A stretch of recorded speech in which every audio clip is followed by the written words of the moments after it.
बाबा श्याम जी को भोग लगाते हैं, भोग कैसे लगाया जाता है। हाँ जी, जय श्री श्याम, जय चुलकाना धाम, जय खाटू धाम। मैं पुजारी मोहित शास्त्री, श्री श्याम मंदिर चुलकाना धाम, पानीपत हरियाणा से आप सभी को जय श्री श्याम। आज से आप सभी मंगल में होंगे और ज्यादा समय न गवाते हुए इस वीडियो को प्रारंभ करते हैं। बहुत सारे श्याम प्रेमियों के हमारे पास मैसेज आते हैं कि बाबा श्याम जी के चरणों में जब हम अरदास लगाते हैं, पूजा पाठ करते हैं, संकल्प करते हैं, उसके बाद में जब हम बाबा श्याम जी को भोग लगाते हैं, भोग कैसे लगाया जाता है। आज मैं एक विधि बता रहा हूं बाबा श्याम जी को भोग अर्पण करने की। आप अमावस्या के दिन अपने पितरों को भोग उसी प्रकार से देना, किसी भी देवी देवता की पूजा कर रहे हो भोग उसी प्रकार से देना जैसे मैं आपको बता रहा हूं। आपने एक गोबर का उपला लेना है, गोसे हम जिस हरियाणवी भाषा में बोलते हैं, गोसे गोबर का उपला, गैस पे या किसी अन्य जगह पे उसको सिलगा के अच्छे तरीके से अंगारी बना के एक पात्र में आपने उसको डाल देना है, ठीक है ना। उसमें आपने घी डालना है और जो भी भोग आपने बनाया है बाबा श्याम जी की ज्योत के सामने उसको रख के हाथ जोड़ के प्रार्थना करनी है कि बाबा श्याम जी हमारे इस भोग को ग्रहण करो। जो अंगारी होती है ना, वो भोग ग्रहण करने का एक रास्ता होता है, एक मुख द्वार होता है। जो भी आप उसको अर्पण करोगे वही आपके पितरों को, वही बाबा श्याम जी को अर्पण होगा। ध्यान रहे कि जब हम किसी ज्योत सेवा पे बैठे रहते हैं तो अग्नि जो हमारे सामने भगवान जी का मुख होता है उसमें हम हर प्रकार के भोग को अर्पण करते हैं, डालते हैं ना। घी के साथ में हम नारियल डालते हैं, घी के साथ में हम बादाम पिस्ता वगैरह जो भी बाबा श्याम जी को अर्पण करना चाहते हैं, पान बाबा श्याम जी को ग्रहण कराते हैं, बाबा श्याम जी को लड्डू का भोग कराते हैं, बाबा श्याम जी को हलवा पूरी का हम सेवन कराते हैं, बाबा श्याम जी को भोग लगाते हैं। परंतु कुछ श्याम प्रेमी इत्र भी उसके अंदर डाल देते हैं। उनको ये मूर्खों को पता नहीं है कि इत्र वहां पे नहीं डालते। जब कहीं पे प्रोग्राम होता है वहां पे इत्र को भी उस अग्नि के अंदर डाल देते हैं, उस मुखाग्नि के अंदर डाल देते हैं। मूर्खों को ये पता नहीं है कि वहां पे किस चीज का प्रयोग करना होता है। पंडित जी बैठे होते हैं, पंडित जी को आप इत्र दो, इत्र बाबा श्याम जी के श्रृंगार में लगाया जाता है। मुख में कौन डालता है भाई?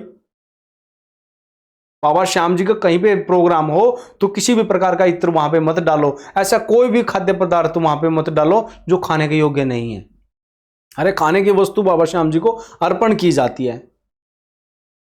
बहुत सारे श्याम प्रेमियों को देखता हूं नहीं मानते श्याम प्रेमी, ज्योत सेवा पे बैठते हैं तो बहुत सारे श्याम प्रेमी नहीं मानते हैं, इत्र लेके आते हैं वहां पे डाल देते हैं। भाई ये कोई तुक थोड़ी होता है। अरे बाबा श्याम जी का वो मुख है, वहां पे आप भोजन ग्रहण कराओ। बाबा श्याम जी अपने घर से बना के लेके आओ। किसी जागरण में आप जा रहे हो अपने घर से, ये नहीं कि आप जागरण में जा रहे हैं तो भाई वहां की ढमढम सुन के भाई आपको आनंद महसूस होगा। नहीं, अगर बाबा श्याम जी के सच्चे श्याम प्रेमी हैं तो वहां पे किसी जागरण में जाते हो, आसपास में जागरण में जाते हो, अपने घर से बना के लेके जाओ भोजन वहां पे बाबा श्याम जी को भोग लगाने के लिए। आपको पता है कि इतनी पब्लिक वहां पे जुटेगी, बाबा श्याम जी को हम भोग लगाएंगे तो बाबा श्याम जी हमारी भी तो कुछ ना कुछ सुनेगा। अपने घर से हलवा खीर चूरमे का भोग लगा के लेके जाओ। ज्योत सेवा पे जो भी पंडित जी बैठा होता है, जो भी पुजारी जी वहां पे आमंत्रित होता है, उनको बोलो पंडित जी पुजारी जी भोग लगाओ। घी में डाल के आप मान लीजिए चूरमे का भोग लेके आए, चूरमे को बाबा श्याम जी के मुखाग्नि में डालो, बाबा श्याम जी को अर्पण होगा। जल डालो, बाबा श्याम जी को अर्पण होगा, परंतु इत्र नहीं। हाथ जोड़ के प्रार्थना है कि जब किसी प्रोग्राम में जाते हो तो इत्र को मत लेके जाओ, लेके जाओ तो पंडित जी को दो कि बाबा श्याम जी के श्रृंगार में लगाओ। ठीक है, अब आइए चलते हैं, हम आपको बताते हैं कि अपने घर पे जब आप भोग लगाते हो तो मैंने आपको बताया कि अंगारी आपने तैयार कर लेनी है। अंगारी में आपने बाबा श्याम जी के थोड़ा सा घी डाल के अपने मंदिर में बैठ जाना है जहां पे आप भोग लगाना चाहते हो। आंख बंद करके भगवान जी को प्रार्थना करनी है कि बाबा श्याम जी हम आपको भोग अर्पण करने जा रहे हैं। उस अग्नि में धुआं उठेगा घी डालते ही। आपने जो घर की रसोई में बनाया हुआ भोग है वहां पे डालो। 5 बार प्राणाया पानाय उदानाय व्यानाय स्वाहा, इस प्रकार से आप जल का आचमन करके भगवान जी से प्रार्थना करो कि बाबा श्याम जी हमारा ये भोग को ग्रहण करो।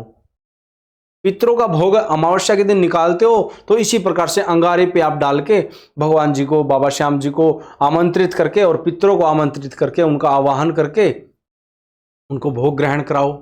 इस प्रकार से भोग ग्रहण किया जाता है। अगर ये छोटी सी जानकारी आपको उचित लगी है तो सभी श्याम प्रेमियों के साथ में साझा करना और उनको भी बताना कि बाबा श्याम जी को भोग किस प्रकार से लगाया जाता है। प्रणाम, जय श्री श्याम।